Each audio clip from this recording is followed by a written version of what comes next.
¿Qué tal? Mi nombre es Cristian Ortiz, soy pediatra neonatólogo y en esta ocasión te voy a hablar un poco acerca de lo que es el tono muscular, los reflejos del recién nacido y por qué es importante su evaluación.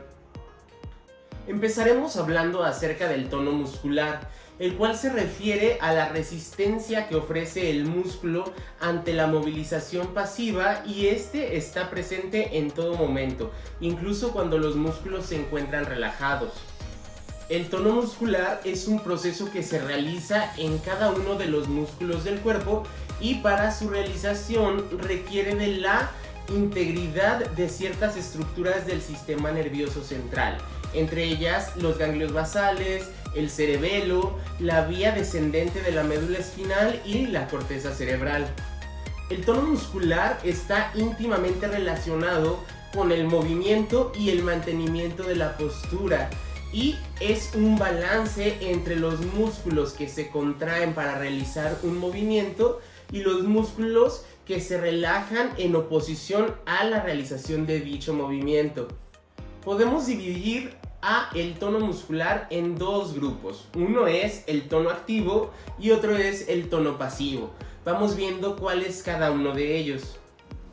El tono activo se encuentra relacionado con el movimiento y el mantenimiento de la postura. Se observa muy a menudo en los movimientos espontáneos del niño. Y el tono pasivo, que se refiere a la resistencia que ofrece el músculo a la presión, estiramiento y movilización pasiva de un grupo muscular. Algo que es muy importante saber en cuanto a la evaluación del tono muscular es que se tiene que realizar de acuerdo a la edad gestacional que tenga nuestro bebé. Por ejemplo, en un bebé que tenemos que tiene menos de 33 semanas de gestación, se espera un hipotono ligero, pero este siempre es patológico en el recién nacido de término, porque este tiende a tener un ligero hipertono, sobre todo de músculos flexores sobre los extensores, por lo cual su postura natural es estar encogido. A medida que van pasando los meses, el tono muscular va adquiriendo un balance entre los músculos extensores y los músculos flexores, a medida que también van madurando ciertas estructuras cerebrales y corticales, lo cual permite el control y mantenimiento de la postura y los movimientos activos del recién nacido y el niño. Las dos principales alteraciones que podemos encontrar en cuanto a la exploración del tono son hipertonía e hipotonía. Vamos a ver cada una de ellas. En primer lugar, la hipotonía la podemos referir como una disminución global del tono. Es la disminución de la resistencia a la movilización pasiva de algún grupo muscular y se traduce, por ejemplo, con una flacidez, un incremento de la elasticidad del músculo con consistencia blanda, y a menudo refieren a estos bebés como un bebé que es flojito o un bebé que le cuesta trabajo mantener una postura de la cabeza o levantar incluso su cabecita. Un ejemplo de un niño con hipotonía es el niño que padece síndrome de Down. Esta condición puede llegar a tener implicación tanto del sistema nervioso central como de la unión neuromuscular, y esto nos hace la diferencia de etiologías entre hipotonía central, mixta o periférica.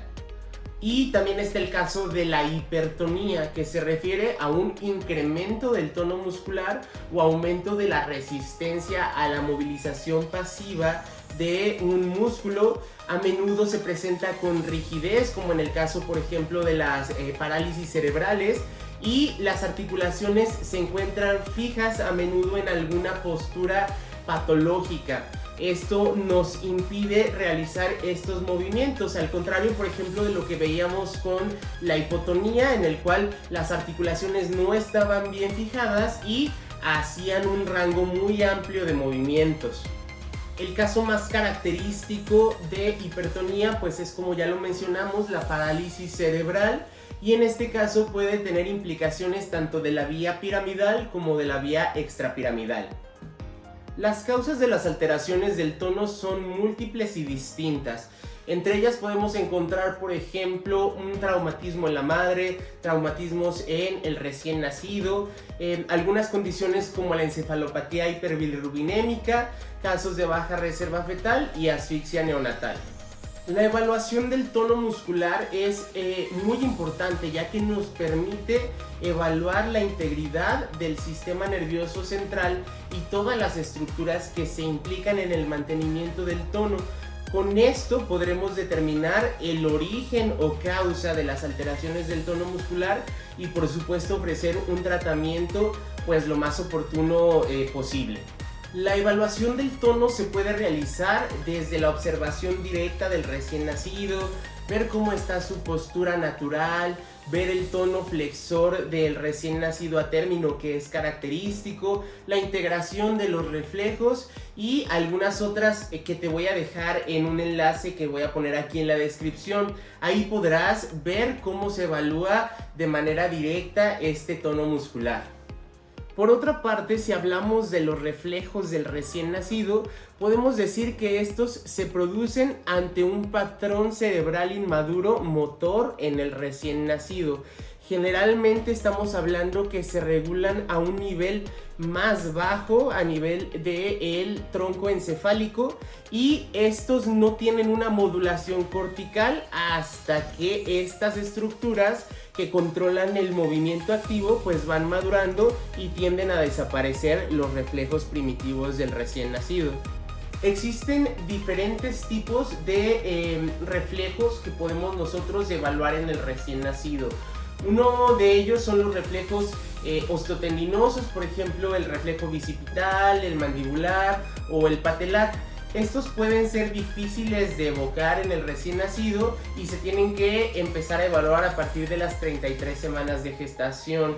A pesar de que sí son difíciles de realizar, nos dan información muy importante. Por ejemplo, junto con la evaluación del tono muscular, nos permiten a nosotros poder saber si existe alguna lesión a nivel de la motoneurona superior o a nivel de la motoneurona inferior, y con esto pues poder establecer un tratamiento dirigido. En segundo lugar se encuentran los reflejos superficiales, como son el reflejo abdominal, el cremastérico y la respuesta plantar extensora, que también conocemos como Babinski, el cual siempre es patológico, su persistencia después de los 6 meses de vida. Estos también nos son útiles junto con los demás reflejos para establecer la integridad del sistema nervioso central. Y en tercer lugar se encuentran los reflejos arcaicos o primitivos del recién nacido. Estos se producen a un nivel más profundo, a nivel del tallo cerebral o incluso de la médula espinal. No son voluntarios y estos nos dan también cuenta de una integridad del sistema nervioso central. A medida que va pasando la madurez de las partes más superiores o la corteza cerebral y estos reflejos van desapareciendo, esto también nos permite evaluar si hay integridad o hay alguna lesión a nivel de ese sistema nervioso. Antes de continuar, te voy a presentar un dato curioso acerca de los reflejos arcaicos del recién nacido.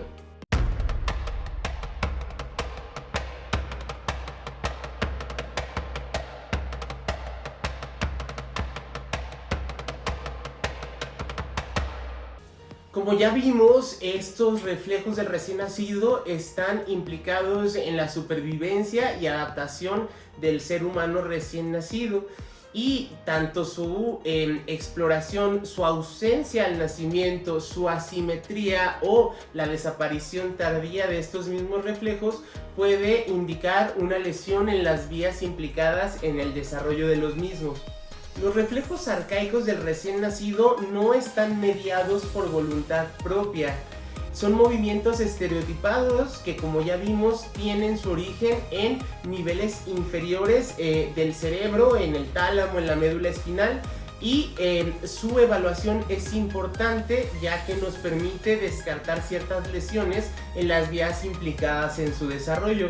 Entre los principales podemos encontrar los siguientes.